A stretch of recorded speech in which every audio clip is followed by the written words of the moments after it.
Assalamualaikum warahmatullahi wabarakatuh. Perkenalkan, saya Nur Alia Ramadhani dari kelas 1B. Di sini saya akan menjelaskan tentang perubahan anatomi dan fisiologi yang terjadi pada ibu hamil. Nah, yang pertama yang kita harus ketahui yaitu pentingnya perubahan tubuh ibu hamil. Mengapa? Karena membantu ibu memahami proses kehamilan dan memaksimalkan kesehatan dirinya dan janin. Dengan memahami perubahan tubuh, ibu dapat melakukan penyesuaian gaya hidup, meminimalkan risiko komplikasi, dan merasakan kehamilan dengan lebih tenang dan nyaman. Nah, di sini yang pertama yang akan saya jelaskan yaitu perubahan anatomi. Perubahan pada sistem reproduksi. Yang pertama yaitu rahim.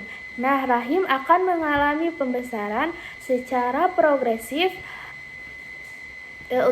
untuk menampung janin yang berkembang dari seukuran buah pir menjadi seukuran semangka menjelang persalinan.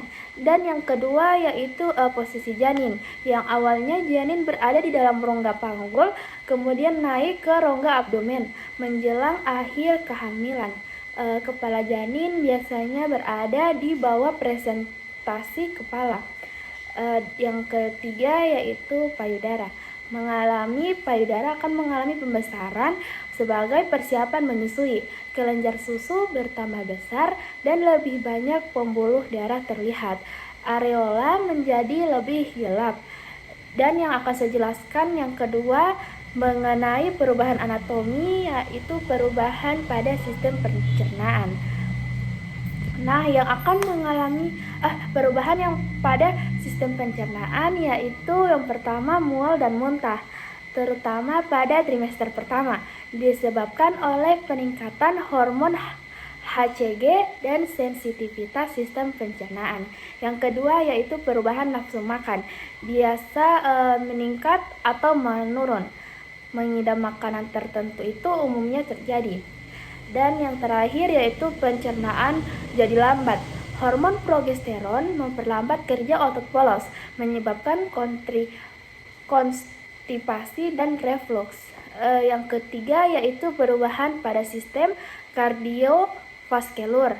Yang pertama yang akan terjadi yaitu volume darah meningkat sekitar 30-50% untuk mencukupi kebutuhan janin dan plasenta.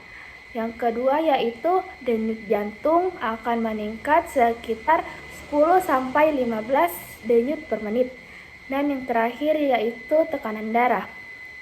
Awalnya menurun karena dilatasi pembuluh darah lalu bisa kembali normal atau sedikit meningkat menjelang akhir kehamilan. Yang keempat yaitu perubahan pada sistem muskuloskeletal. Yang pertama yaitu postur tubuh. Perubahan pusat gravitasi menyebabkan lordosis atau lengkung tulang belakang bagian bawah meningkat. Dan yang kedua yaitu pembesaran pelvis. Ligamen panggul menjadi lebih lentur karena hormon relaksin. Yang ketiga yaitu keluhan punggung. Akibatnya perubahan postur dan beban janin yang membesar. Dan yang kelima yaitu perubahan pada kulit.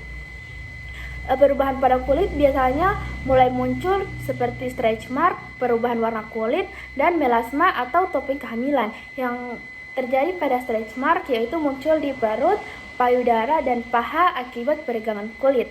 Yang kedua yaitu perubahan warna kulit, linea nigra atau garis gelap di perut, areola menggelap. Yang ketiga yaitu melasma atau topeng kehamilan, itu munculnya bercak gelap di wajah karena peningkatan pigmentasi. Yang keenam perubahan sistem pernafasan.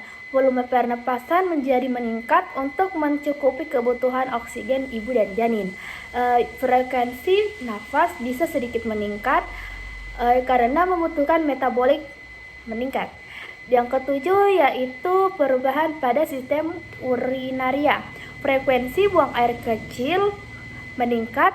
Mengapa? Karena tekanan rahim pada kandung kemih serta peningkatan aliran darah ke ginjal.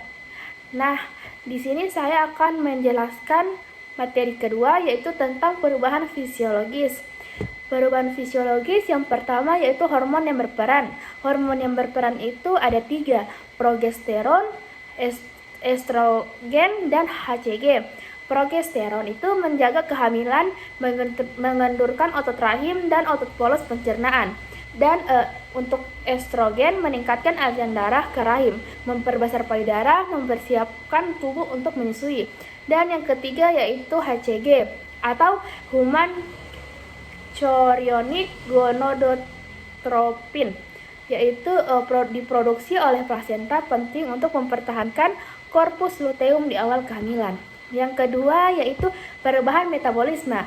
Nah, perubahan metabolisme ini ada 2, yaitu kebutuhan energi dan kadar gula darah. Kadar gula darah itu terjadi perubahan sensitivitas insulin, risiko diabetes gestasional.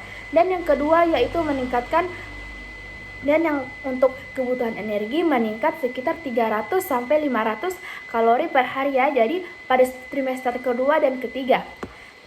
Dan untuk perubahan respirasi itu ada frekuensi nafas, volume oksigen. Nah, untuk volume oksigen sendiri dia meningkat 30 sampai 40%, terutama dalam bentuk peningkatan volume tidal. Untuk frekuensi nafas dia sedikit meningkat untuk mencukupi kebutuhan oksigen. Untuk perubahan sistem kardiovaskular atau fisiologis itu yaitu yang pertama detak jantung dan aliran darah. Aliran darah itu distribusi darah diutamakan ke organ vital seperti uterus dan ginjal. Untuk detak jantung meningkat untuk memompa volume darah tambahan.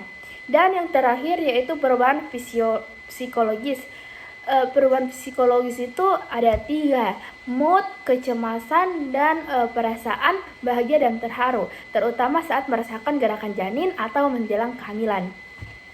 Nah, jadi selama kehamilan, tubuh ibu mengalami perubahan anatomi fisiologi, di antaranya yaitu reproduksi, rahim membesar, posisi janin berubah, dan payudara membesar. Yang kedua yaitu pencernaan. Itu pencernaan biasanya mual, muntah, nafsu makan berubah, dan pencernaan melambat. Dan yang ketiga yaitu kardiovaskuler. Volume darah meningkat, detak jantung naik, dan tekanan darah bisa berubah. Yang berikut yaitu muskuloskeletal, postur tubuh berubah, pinggul melebar, dan sering nyeri punggung. Terus kalau kulit itu biasanya stretch mark, perubahan warna kulit, dan melasma. Dan untuk pernafasan dan urinaria, nafas menjadi lebih cepat dan sering buang air kecil. Dan yang terakhir yaitu untuk hormon dan psikologis. Hormon itu ada estrogen, progesteron, dan HCG meningkat. Psikologisnya yaitu mempengaruhi mood dan emosi. Nah, tips untuk saya menjaga kesehatan selama kehamilan. Yang pertama yaitu konsumsi makanan bergizi seimbang, perbanyak sayur, buah, protein, dan cairan. Yang kedua yaitu rutin kontrol kehamilan, minimal 4 kali selama masa kehamilan. Yang ketiga yaitu cukup istirahat dan tidur. Hindari kelelahan berlebihan, olahraga ringan seperti jalan kaki, yoga, atau senam hamil. Untuk mengelola stres, lakukan relaksasi, pernapasan dalam, atau meditasi. Lalu hindari rokok, alkohol, dan kafein yang berlebihan. Dan minum suplemen sesuai anjuran seperti asam folat, zat besi, dan kalsium. Nah, jadi mari jaga kesehatan ibu dan bayi sejak dini. Gaya hidup sehat dan kontrol rutin adalah kunci kehamilan yang aman dan bahagia.